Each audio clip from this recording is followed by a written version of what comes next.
When I get off of this, I will be contacting another contractor.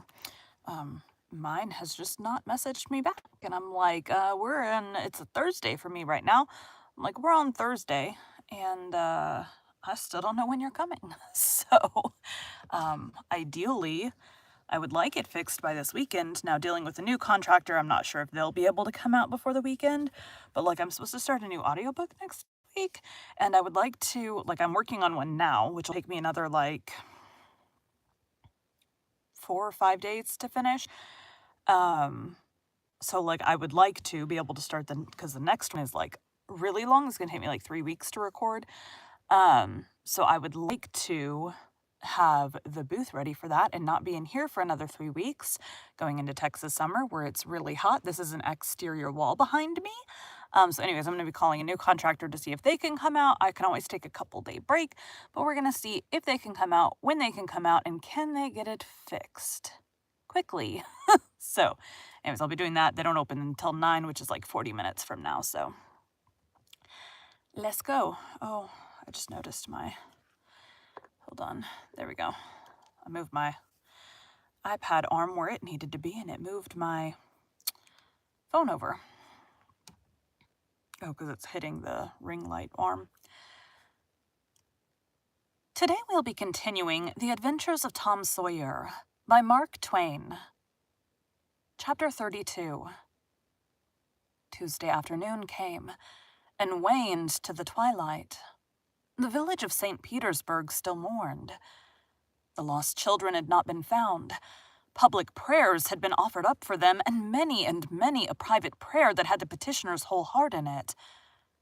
But still no good news came from the cave.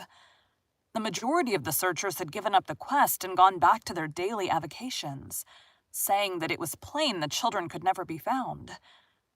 Mrs. Thatcher was very ill and a great part of the time delirious. People said it was heartbreaking to hear her call her child and raise her head and listen a whole minute at a time, then lay it wearily down again with a moan. Aunt Polly had drooped into a settled melancholy, and her gray hair had grown almost white. The village went to its rest on Tuesday night, sad and forlorn. My stomach just made a noise. Away in the middle of the night, a wild peal burst from the village bells, and in a moment the streets were swarming with frantic, half-clad people who shouted, turn out, they're found, they're found!" Tin pans and horns were added to the din. The population massed itself and moved toward the river, met the children coming in an open carriage drawn by shouting citizens, thronged around it.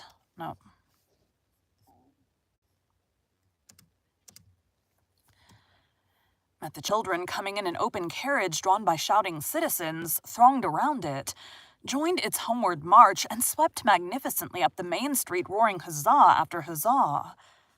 The village was illuminated. Nobody went to bed again. Excuse me.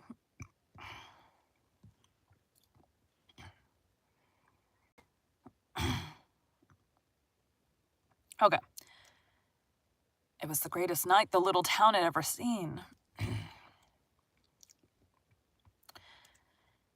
It was the greatest night the little town had ever seen. During the first half hour, a procession of villagers filed through Judge Thatcher's house, seized the saved ones and kissed them, squeezed Mrs. Thatcher's hand, tried to speak but couldn't, and drifted out raining tears all over the place.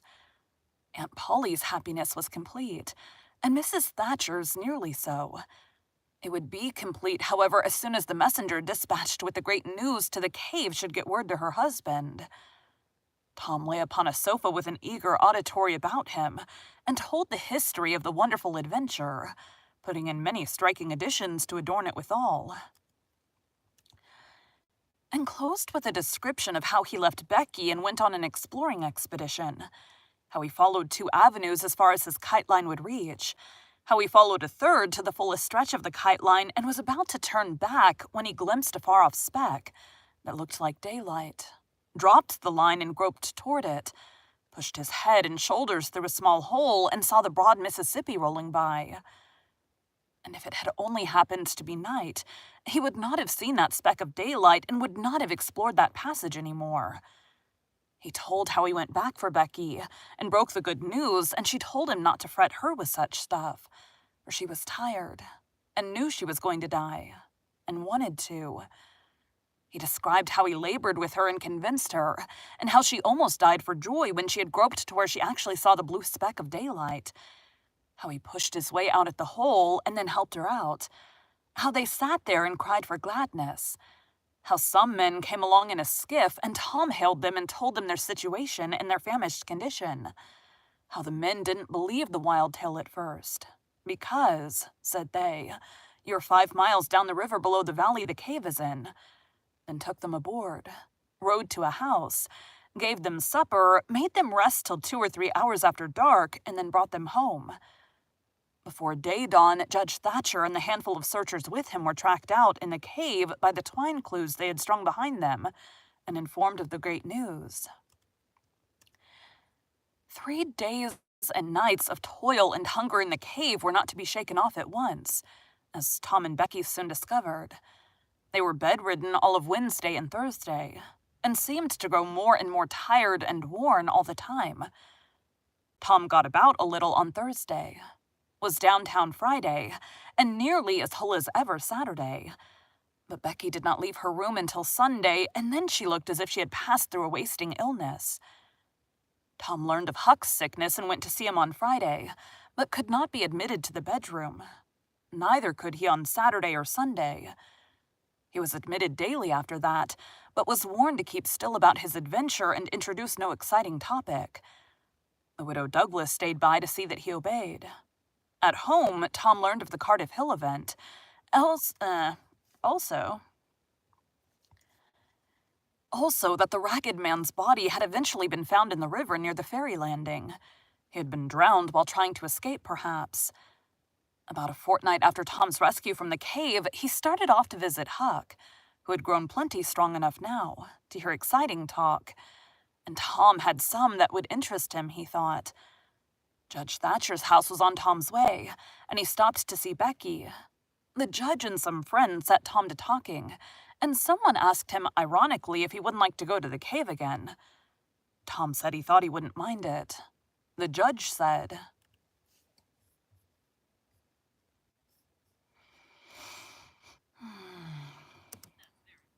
"That's very well. Well, there are others just like you, Tom. I've not the least doubt. But we've taken care of that. Nobody will get lost in that cave anymore. Why? Because I had its big door sheathed with boiler... Because I had its big door sheathed with boiler iron...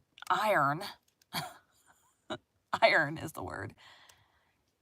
Because I had its big door sheathed with boiler iron 2 weeks ago, and triple locked, and I've got the keys." Tom turned as white as a sheet. "What's the matter, boy? Here, run somebody, fetch a glass of water." The water was brought and thrown into Tom's face. "Ah, now you're all right. What was the matter with you, Tom?" "Oh, Judge, Joe's in the cave." Thank you for joining Bite at a Time Books today, while we read a bite of one of your favorite classics. Again, my name is Bree Carlile, and I hope you come back tomorrow for the next bite of the Adventures of Tom Sawyer. We're almost to the end. I think I saw there's like 35 chapters total, and this was 32. So tomorrow I should be finishing.